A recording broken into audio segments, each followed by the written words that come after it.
Hello, this is Dr. Do again. This video is outside of medicine, continuing the book of Ecclesiastes. I have finished chapter 7 and a majority part of chapter 8. If you recall, chapter 8 talk about the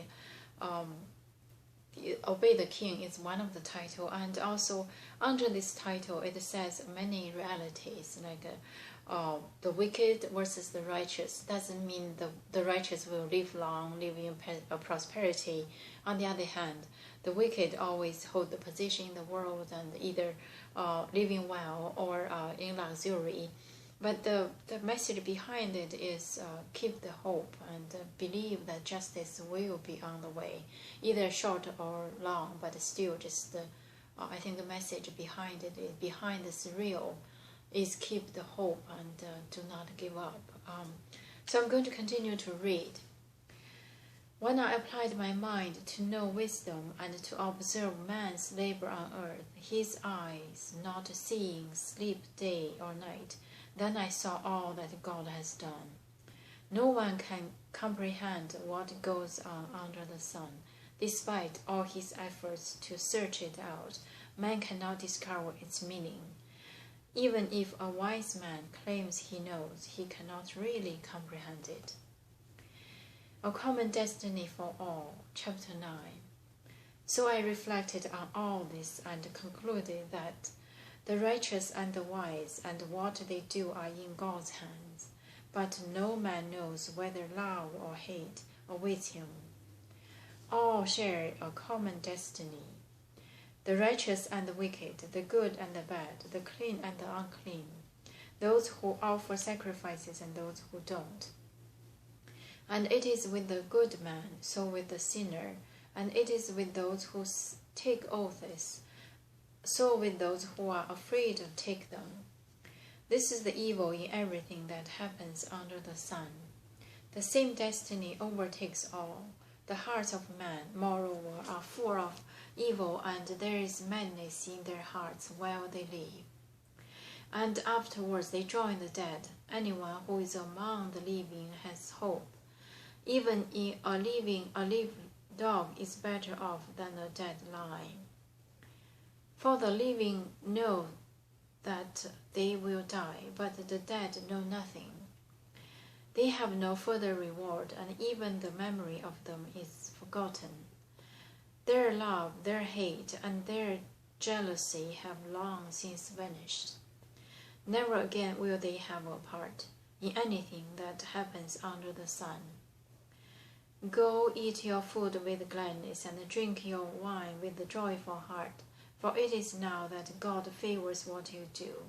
Always be clothed in white and always anoint your head with oil. Enjoy life with your wife whom you love all the days of this meaningless life, and God has given you under the sun all your meaningless days. So this is chapter 8 and part of chapter 9. I think it's the general tone is kind of blue, but real, and on top of this real, blue of the real, and there's some faith and hope on it, and the encouragement, inspirations for those doing good. So this is part of the last part of chapter 8. When I applied my mind to know wisdom and to observe man's labor on earth, his eyes not seeing sleep day or night, then I saw all that God has done. So this is saying that what he has known, he is the one who was famous because he seeked wisdom. When he took the throne, and I think that God asked him, what do you want? He asked for wisdom. So probably that's why he's the wisest man on the earth. But from his wisdom, this is what he saw. The eyes not seeing sleep day and night. And then I saw all that God has done. So this is what what God has done to those either rich or poor. No one can comprehend what does under the sun, despite all his effort to search it out. Man cannot discover its meaning. Even if a wise man claims he knows, he cannot really comprehend it. So this is the wisdom is nobody knows everything. Nobody knows anything under the sun. because everything is God's hand. A common destiny for all, chapter 9. So I reflect on all this and conclude that the righteous and the wise, what they do are in God's hands, but no man knows whether love or hate awaits him. So they all think we're doing this on God's will, but whether it is truly God's will, whether it's good or bad, they do not know. Eventually, nobody knows. Either the love or hate waits for him. Nobody knows. It's in God's hand. We say, we're doing this in God's will, so I should get the love from God. Not necessarily, according to this. Whether love or hate waits him, it is not known. All share a common destiny, the righteous and the wicked, the good and the bad, the clean and unclean, those who offer sacrifice or don't. So this is the same destiny, the end of the life. As it is with the good man, so with the sinner, as it is with those who take oaths and with those who are free to take them. So this is whether you take oaths, do not take oaths, and whether you're good or you're a sinner, the final outcome is the same. This is the evil in everything that happens under the sun. The same destiny overtakes all. This is one of the ubiquitous evil thing, because the good and bad, they eventually share the same end. The hearts of man, moreover, are full of evil, and there is madness in their hearts while they live. So this is why there's a madness inside of the heart of the man, because everybody is kind of mad. And afterwards they join the dead. So after the madness is the still of life. That means that anyone who is among the living has hope. Even a living dog is better off than a dead lion. So this is talking about the hope. If there is a life, there is a hope. For the living knows what they will, that they will die, but the dead knows nothing. They have no further reward. Even the memory of them is forgotten. Their life, love, their hate, and their jealous have long since vanished. Never again will they have a part in anything that happened under the sun. So this, I think, this is, if I recall right, David also mentioned this same idea.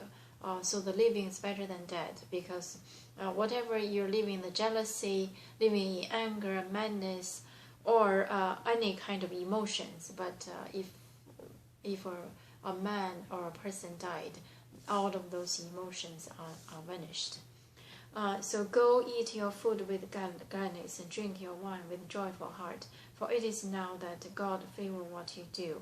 Always be clothed with white, and always anoint your head with oil. Enjoy life with your wife, whom you love, all the days of the meaningless life that God has given you under the sun, all your meaningless days. So this still saying, even though it's meaningless, but it's still better than dead. And also, even though it's meaningless, you should enjoy, everybody should enjoy whatever in your hands, the food, the wines, and the family, and the person you love. So this is from the teacher, who is Solomon. I think on top of the real, on top of the meaningless, there's still hope, and also enjoy. So that's I think one of the important taking home message. Enjoy your days and be hopeful. So I'm going to stop here today and continue next time. Thank you for watching.